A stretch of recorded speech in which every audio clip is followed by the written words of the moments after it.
the last couple of weeks of pictures have been these beautiful, rainy, textury shots with all this cool elements to it and focus stacking and all that. This is a lot more plain, a lot more pedestrian. But there's something I like about the simplicity of it too. It's something called oh boy, I forget what kind of flower this is. Anyway, whatever kind of flower this is, it's the title of the photo. This is there's like a pureness to the scene. It's exactly three colors, like brown, yellow, and green.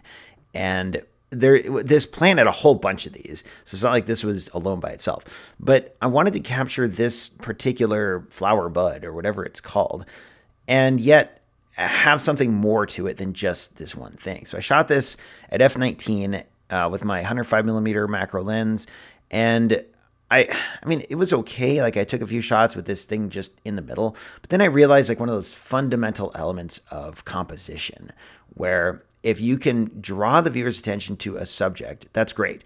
But then if you can add something else to a scene, then even better. And essentially this picture is photography 101 or composition 101, boiled down to like just a couple basic elements.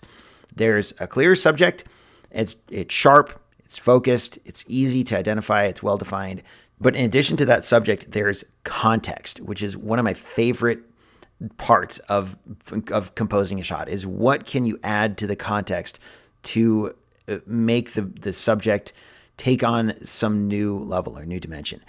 And it could be super simple. Like in the background, you see another one of these flowers. And that's all I did. I just shifted my point of view so that I could see this one giant subject, and then in the background, something else, to give a sense of depth and perspective here, that this is more, there's like more going on in the scene than just this one thing by itself.